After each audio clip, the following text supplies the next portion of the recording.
नमस्कार।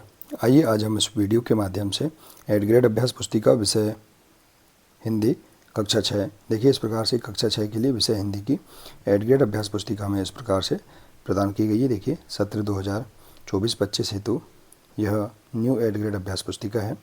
आप देख सकते हैं इसमें पाठ 1 से लेकर पाठ 22 तक सभी पाठ दिए गए हैं।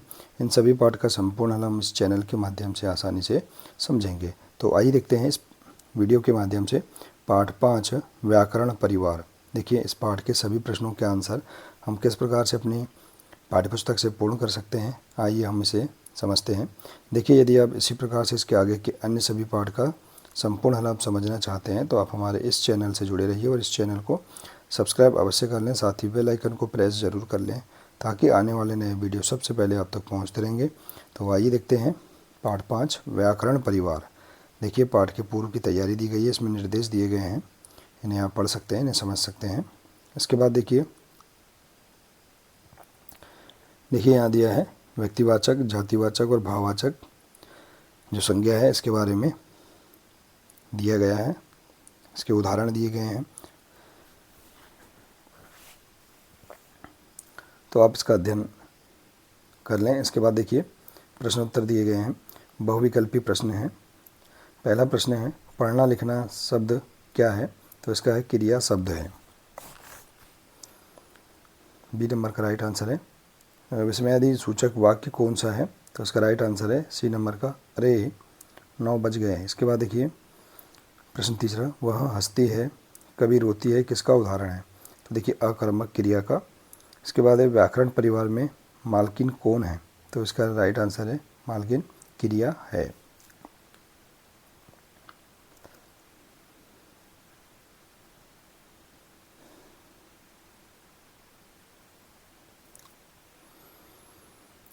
निम्न में से देव भाषा कौन सी है, तो संस्कृत भाषा देव भाषा है, डी नंबर का राइट आंसर है। इसके बाद है नीचे दिए गए शब्दों में से उचित शब्द चुनकर रिक्त स्थानों की पूर्ति कीजिए।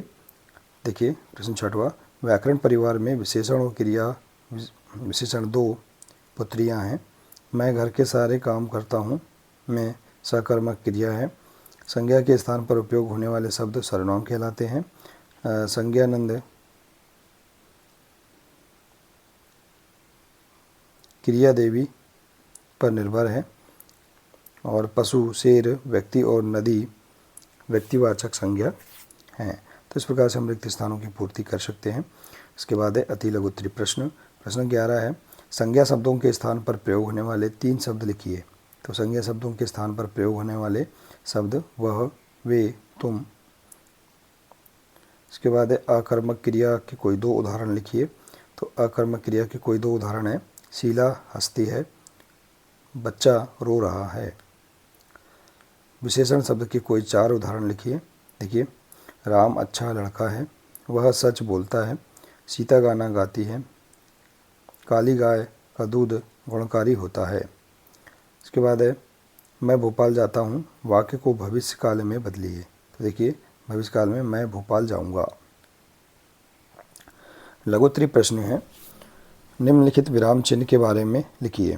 देखिए अल्प विराम के बारे में, इस चिन्ह का प्रयोग वाक्य के बीच में आवश्यकता अनुसार समान शब्दों के बीच होता है।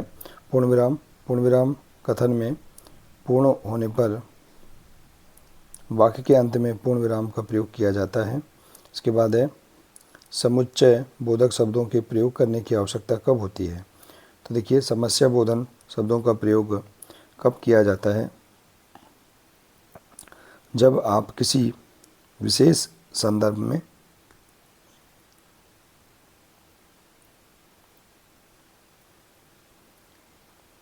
एक समूह या संगठन के बारे में बात कर रहे हो। इसके बाद है हिंदी भाषा को हिंदी कहना कैसे शुरू हुआ। देखिए हिंदी भाषा को हिंदी कहने का प्रारंभ इसके विकास के साथ हुआ। हिंदी के विकास में ब्रज भाषा, अवधी, भोजपुरी, खड़ी बोली और राजपुतानी भाषाओं का महत्वपूर्ण योगदान रहा है। इसके बाद है प्रश्न 18, निम्नलिखित गद्यांश से विशेषण शब्दों को छांटकर लिखिए। देखिए यहाँ से गद्यांश दिया गया है, इसमें विशेषण शब्द है सुंदर, जोड़ी, हरियाली, बड़े बड़े, नीली और लाल। इसके बाद है दीर्घ उत्तरी प्रश्न, विराम चिन्हों का उचित प्रयोग करते हुए अपने बारे में 5 बातें लिखिए। तो देखिए, मैं सुबह उठकर घूमने जाता हूँ और आकर दूध पीता हूँ और पढ़ने बैठ जाता हूँ, अपना गृह कार्य पूर्ण करता हूँ और नहा धोकर खाना खाकर 10:30 बजे स्कूल जाता हूँ। इसके बाद है संस्कृत भाषा के बारे में 5 वाक्य लिखिए। तो देखिए, संस्कृत एक प्राचीन भाषा है। संस्कृत भाषा का व्याकरण बहुत समृद्ध है। संस्कृत भाषा का साहित्य विशाल और अमूल्य है। संस्कृत भाषा वेदों की भाषा कही जाती है और संस्कृत भाषा में विशेष ध्वनियाँ और वर्णमाला हैं। तो इस प्रकार से देखिए, हम इस पाठ के सभी प्रश्नों के आंसर आसानी से अपनी हिंदी की पाठ्य पुस्तक से पूर्ण कर सकते हैं। आशा है कि आपको इस पाठ के सभी प्रश्नों के आंसर समझ में आ गए होंगे। देखिए, यदि जानकारी अच्छी लगी हो तो प्लीज़ इसे अधिक से अधिक शेयर करें, वीडियो को लाइक करें और इसी प्रकार से इसके आगे के अन्य सभी पाठ का संपूर्ण हल समझने के लिए आप हमारे इस चैनल से जुड़े रहिए। मिलते हैं इसी प्रकार से इसके आगे के अगले नए वीडियो के साथ। नमस्कार।